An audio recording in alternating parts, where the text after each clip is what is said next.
Hi everyone, I'm Taluka from Markers and Minions, and welcome to episode 2 of Design with Me. So if you didn't catch last week's episode of Design with Me, you can find it on my Markers and Minions Facebook page. It's saved under the videos tab. And I've also created an email list that you can join if you wish. I will share the link to that afterwards. It's basically an opt-in. You get on my Design with Me email list and you'll get a spreadsheet where you can add in suggestions or tutorials that you want to learn about, and you'll be able to catch replays that are linked within that spreadsheet. And you'll also get reminders for when I am deciding to go live and do new tutorials. Okay, so today for our second episode, I'd like to show you all how to create a desktop wallpaper organizer for your laptop or your computer. I started using these recently just to kind of keep my desktop a little bit more organized and keep things clean looking. And I change it out each month to just keep it fresh and have it looking pretty when I turn my computer on. So I'm going to share my screen and show you what we'll be making today. Okay, so do you all see my screen here? Let me know if you're here by leaving a comment or leaving a little smiley face or something so that I can see that we are working and that you can hear me okay. Hi, Debbie. Okay, so this is my desktop organizer here. I change it out per month, like I said, so this is my July spread. In past ones, I've had like the calendar right here, but I was figuring for July I wanted to have my pictures of our family photos that we just did a couple of weeks ago. And then here's where I organize the different folders that are on my desktop so that it doesn't just become like a big cluttered mess. Normally, without something like this, my whole screen just ends up being filled up with like screenshots and like these screenshots down here, just like a ton of those, or folders or PowerPoint files, etc. And this kind of forces me to stay organized. Okay, great. Yay! You can all see me and my screen. Perfect. Okay, so I'm going to first open up PowerPoint, and this is what I design everything in. Now you could do this on Google Slides, but in my last video I talked about why I prefer PowerPoint. There's just a lot more freedom and flexibility and more features when you are designing in PowerPoint, and you can always convert it to Google Slides later really easily. Another big plus about working in PowerPoint, especially for something that's fun and creative like this, is you get to use your custom fonts. And in Google products, you can only use Google fonts. So here I started making these in May, I guess, maybe even before, but I started, I think I started before May, but then when I made May, when I used to make the different months, I would just kind of edit the original slide, and then I was like, that's kind of stupid. So I started like duplicating, and now I have one for different months. So I'm like adding on that way. Okay, so in May, this is how I started out, with just like a calendar, a quote, and then these 3 sections. And then I realized that I didn't need this much space over here on the side for my icons. So that's going to be a personal preference for you. So just how you want to think about your desktop and how you'd like to divide it up and what you want to see more of. After May and June, I guess, I realized that I didn't really use the calendar as much. So then I thought I'm just going to do, my family. But I'll show you how to do it with the calendar because it does kind of look cute. And if you are someone that likes to see that, I think it would be really handy. All right, and a couple of other things before we start is everyone's loving their Bitmojis right now, so you can totally incorporate your Bitmoji. Just use either your app, like old school, use your app and then send the photo to your computer, or you can just use your Google Chrome add-on and copy it that way and literally just paste it as an image in your PowerPoint. And I can show you all how to do that if you would like me to in a bit.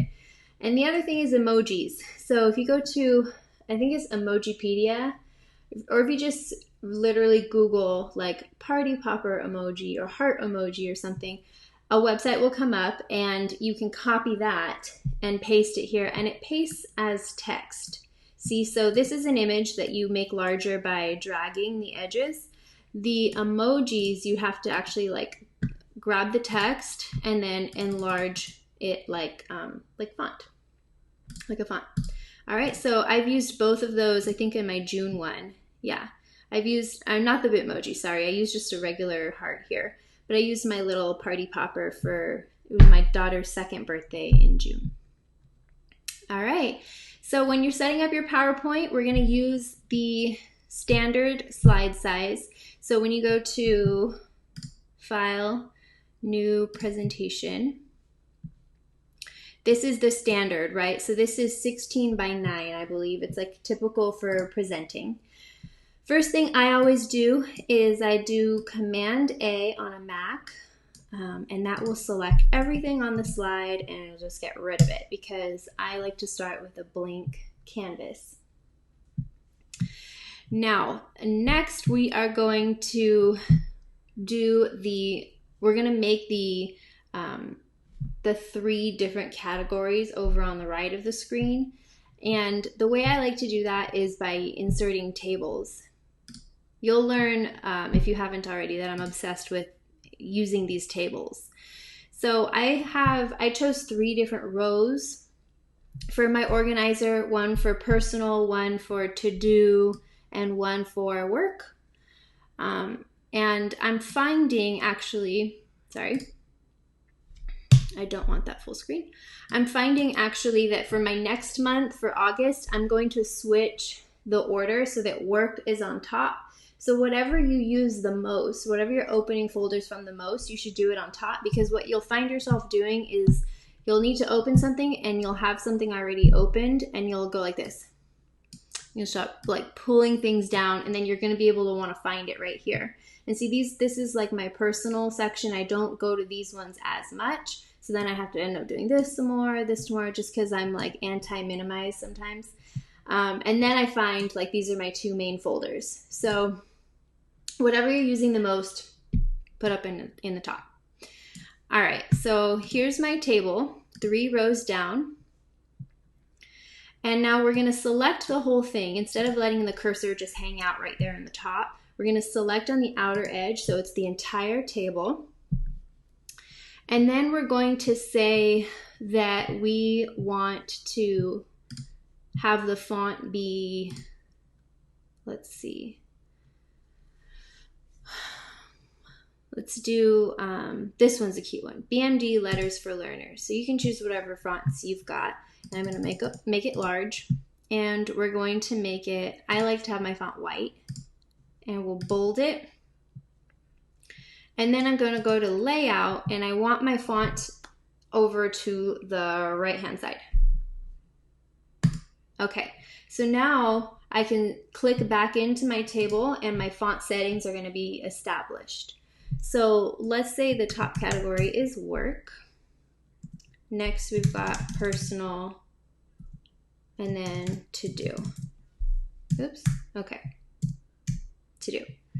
All right, now I'm going to use the outer edges again to drag and drop this where I want it on my screen. And I like to keep a little padding on my screen just because I don't want it to go all the way to the very top here. I just kind of like to have a little bit of a border. And then since I'm on a Mac and my dock is down here at the bottom, I want to be mindful of that also. So I'm not going to put too much down here on the bottom of my slide. So I'm going to drag my table and I'm going to have it extend to about there. And then see, these rows will evenly distribute. So now they're all the exact same height. And now, like I mentioned before, I ended up not needing that much space just because I was able to consolidate a lot of my folders and not have too much on my desktop. So after about a month, I said for my next one, I'm gonna have it really be like this long or this short. And then I would fit all my folders here. And that is proving to be like plenty of space for me. Yay, thanks guys. Okay, so here's my table, right? Now, personally, I really like the white border separation in between. Now I'm going to show you how to play around with the colors. So select your whole table. We're going to go to Table Design up at the top. And then let's say we want like, I don't know, like a light blue border. And let's say we want it to be like a really thick border. So here's where you can change the color, the thickness, and even like the, if you want it dashed or solid. Let's say solid, really thick blue border. And then I can select over here which borders I want to be blue. So you can choose all of them. In this case, I'll choose all of them to show you. But you can even get kind of fancy that way in terms of like you can have just this side one color, this side another color, your middle lines a different color. So you can go as funky as you want. But see, so there's something like that. It's really thick. But so what I like to do personally is I'm really clean and minimalist in my design usually. So I like to use a lot of white.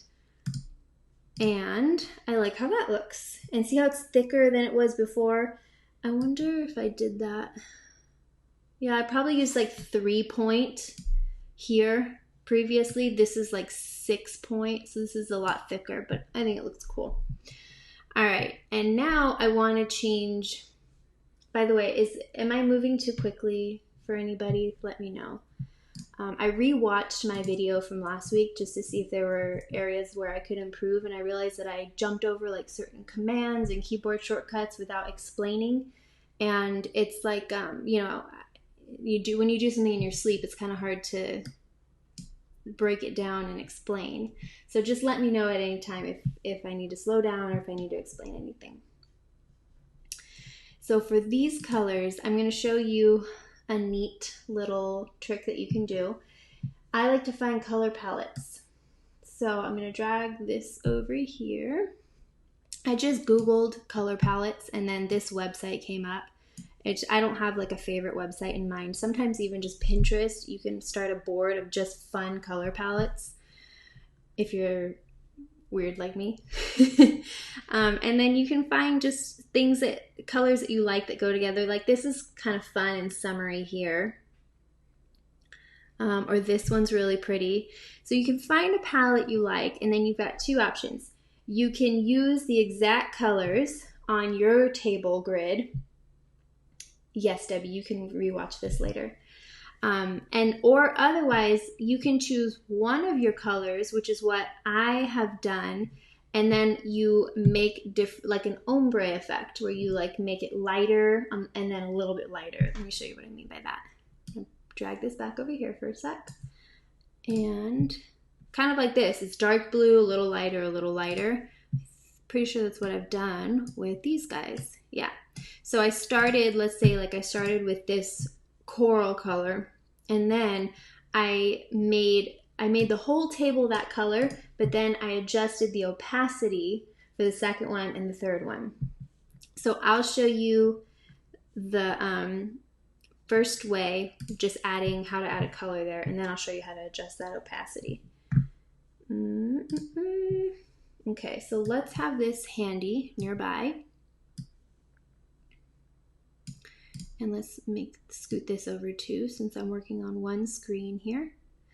And I want these side by side because I'm going to use something called the eyedropper tool to select or grab the color that I want. So in this blue box, the work box, this is where I want to start. I'm going to go to table design, and then up at the top you'll see the paint bucket tool. You can use any of these if you like them, or if you want to get fancy, you can click on more fill colors and then see where there's the little eyedropper guy right here. I think you can see that. Yeah, that looks good. I'm going to select that, and then I'm going to bring it over to the color that I want to grab. So let's just say I'm doing this palette, for example. Okay, there it is. That exact color is right there. So bam, there's that like watermelon-y color. And then you can continue doing that, more fill colors, take your eyedropper and then grab the next one in the color palette. Or like I said, you can adjust opacity. So let's cancel. Let's make my whole table. I'm going to select the outside again to grab the whole table. Let's make that whole thing red. Okay. So now I'm going to click on my second one here, and then I'm going to click on more fill, and then here's my adjustment, my level for opacity. So it's at 100%, and then this is what it becomes more and more transparent the closer you get to 0. So, and like see-through. So I'm going to just maybe bring it down to about 75%. Let's see how that looks. That's pretty cute. And then we'll grab this one, click here, and do the same thing, but let's take it down to 50%. And there you go. Now you've got like an ombre effect. So that's kind of cute. All right. Now from there, I want to put my month up at the top. So let's do this. And I believe I did it as a shape and not a table for, yeah. So here's why. You see how my text extends beyond the rectangle? You can only achieve that, and we talked about this in the last video, you can only achieve that when you use a shape, a rectangular shape, not a text box. If you put a text box, you can certainly color your box and then have your font within it be a different color, but anytime that you adjust the font size, the text box itself will scale. Now I want it so that my text kind of like bleeds over and without my rectangle changing. So for that reason, I'm going to insert a shape. Kayla, you're funny. Thank you. So I'm going to go to insert here, shape, and I'll select my square and create a rectangle. So I'm just dragging and dropping, and I'm going to release. And then what I'll do is I'll grab my shape and I'm going to hold down my click and I'm going to line it up with my table, and you'll see the little guideline. Did you see what just appeared here? There's 2 guidelines that I want you to look at. The first one is the one at the very top going across the top there. Now, if you notice, the blue shape is slightly above my red table, and it's because that guideline is snapping into the grid of the top of the white bar. Now remember, we outlined my table with white. So imagine it was that blue chunky border again.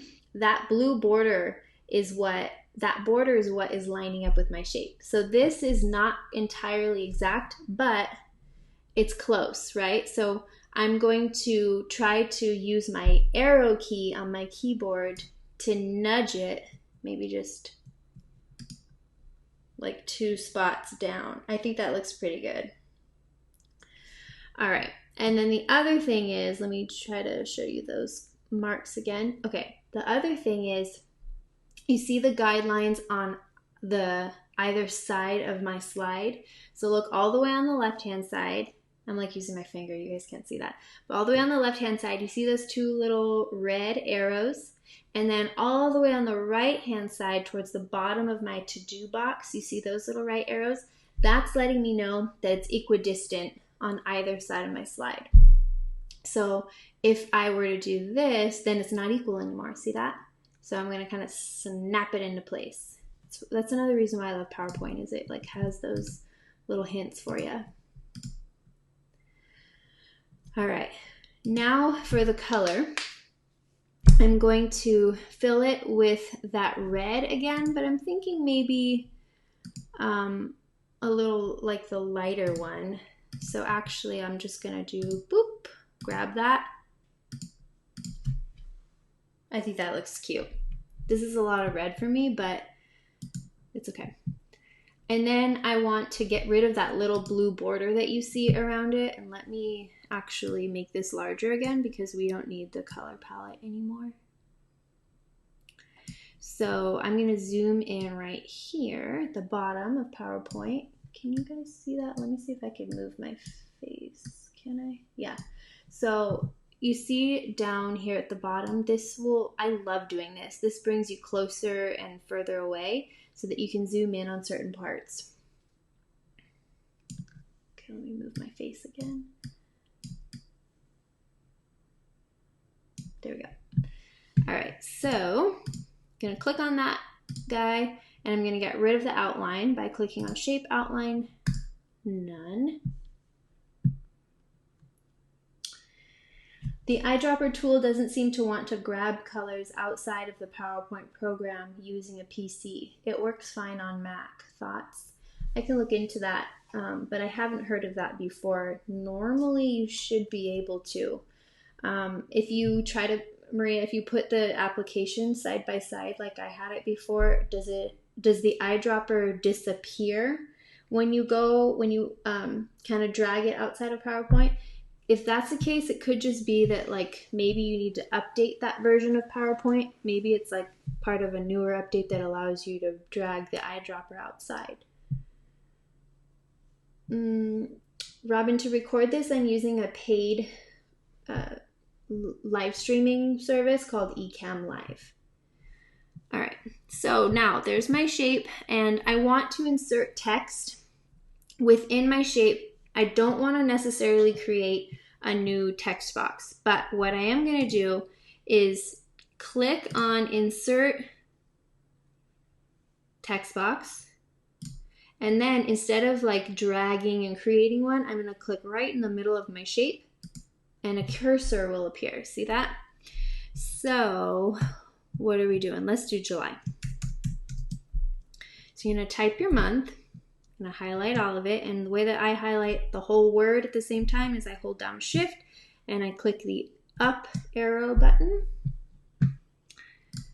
And now I'm going to find a fun font, and I think what I was using for my other ones was a GL font.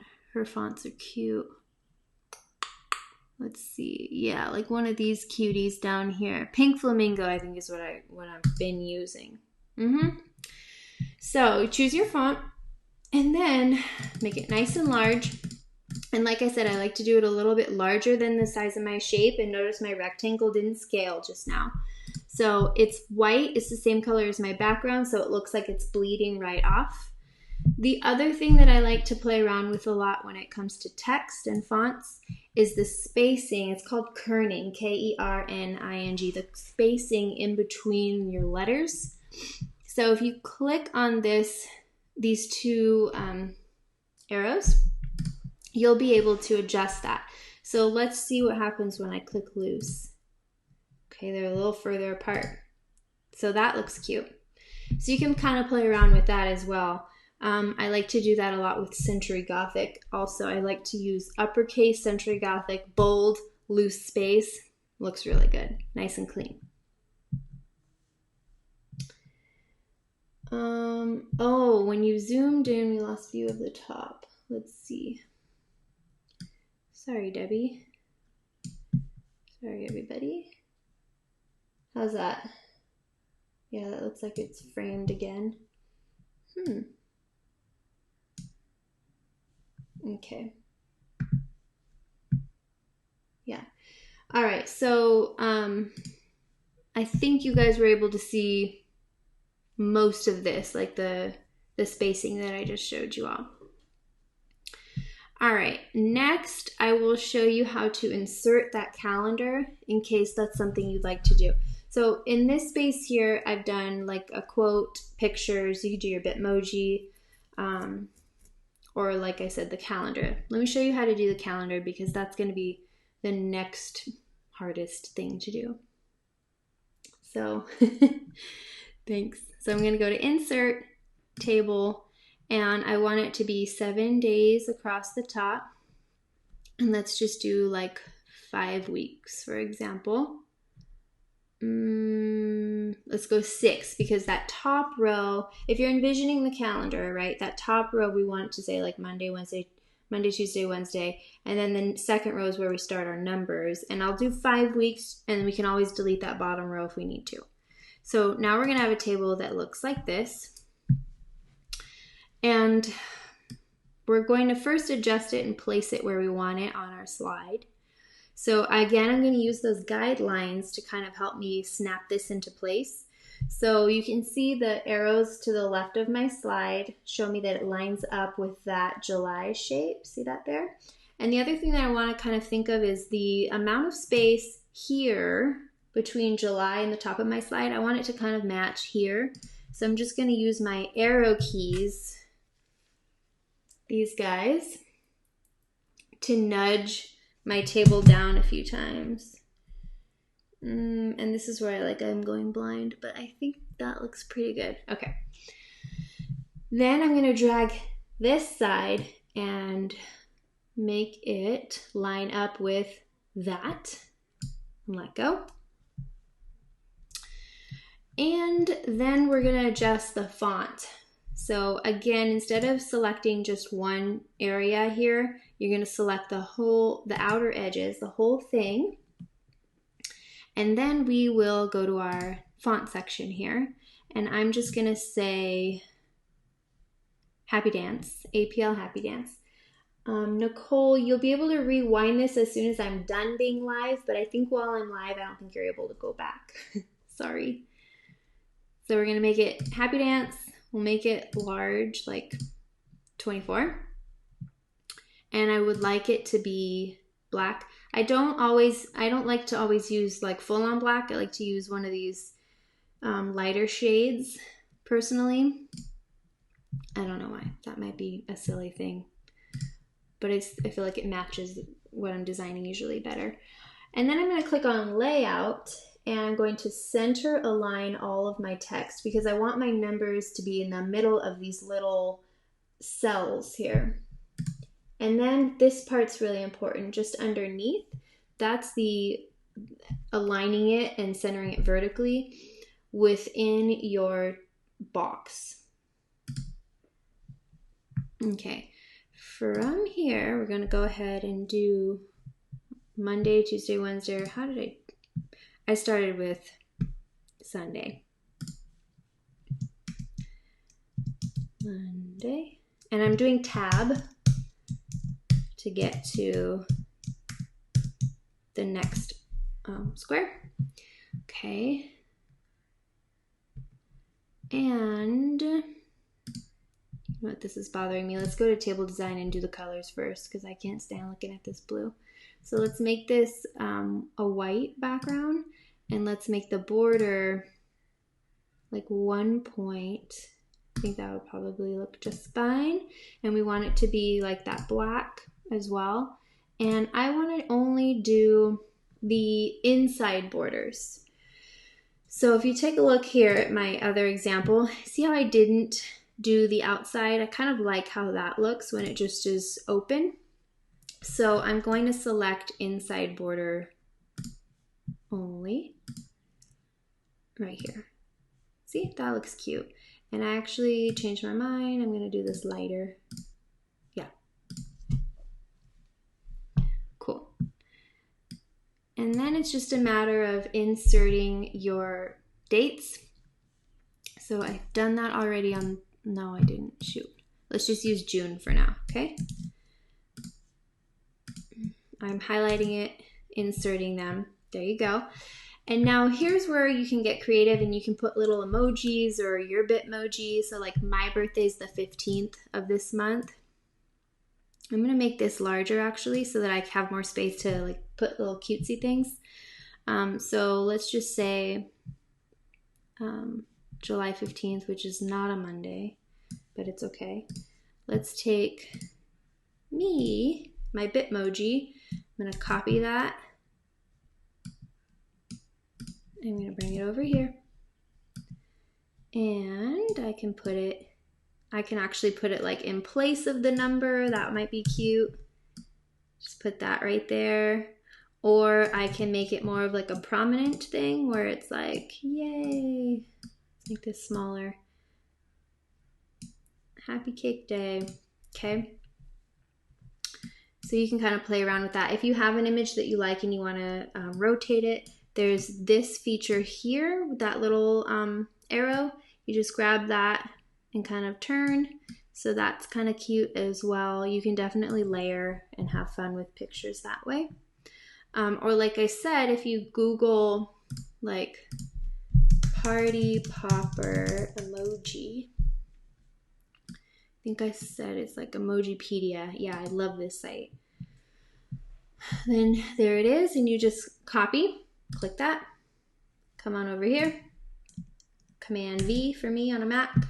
There it is. And how cute is that? Okay.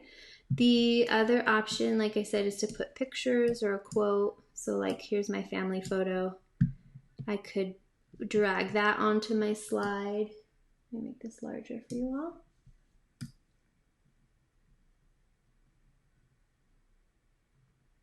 Okay, and then use the outer edges to drag it and resize it.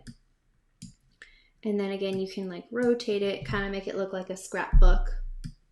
All right, so that's how you make it. Let me know if you have any questions. And again, I try to keep this part empty because of the dock on my Mac. You might have your dock off to the side here, so you have to scoot things over a little bit. Oh yeah, the most important part, saving this as a JPEG so that you can set it as your background. So what I will do, let's go back to the one that I've already made.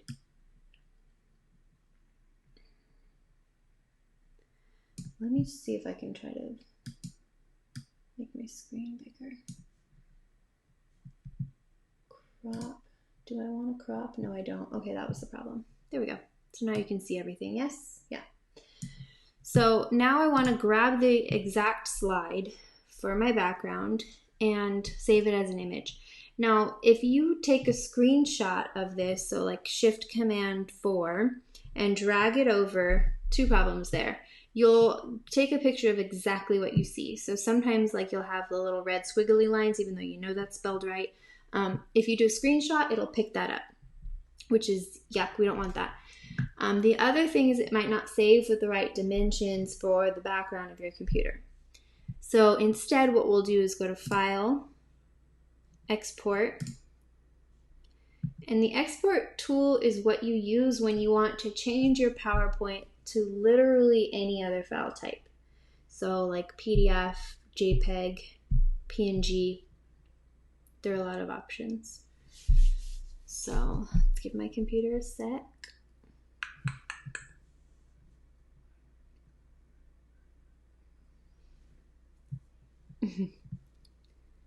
Okay. So now what I want to do is select the file format, and I personally like PNG, Portable Network Graphic, because it's higher quality, and I want to only save the current slide. Okay, and I think for some reason I'm not liking these dimensions. I thought it was 1080. Let me try 1080 and see what happens. 1080 by 608, okay. Export, and let's save that to my desktop. We'll say July tutorial. And let's see what that looks like. If 1080 doesn't work, go with whatever the default was. But I think for like my personal desktop, my Mac, I think it's 1080. And you might have to play around with that part and even Google what the dimensions of your screen are based on what device you've got. And then you can adjust those dimensions to match whatever your screen size is. So from here, I'm going to right click, set desktop picture, and we're going to cross our fingers and make sure it looks good. Think so, right? So 1080 was the correct dimension for my screen. So yeah, that's the part you'll play around with. Like I said, you can always Google it as well. And then it's saved. I like to keep it just in its own little folder called Wallpaper Organizers. And then there you go. That's it. So let me know if you've got any questions. This video will stay on my Facebook page forever. And I'll also link the email link, like how you can sign up for my email list, and then you'll get like an automatic email that has a spreadsheet with all of these videos kind of archived nicely in one document, and that's where you can also add in any suggestions that you've got, or just tell me what you want to learn, and I'm here. Got nothing else to do while we're home, so I'm just kidding, I have lots to do, but this stuff makes me happy. So thanks guys, thanks for tuning in, and I'll talk to you all soon. Bye!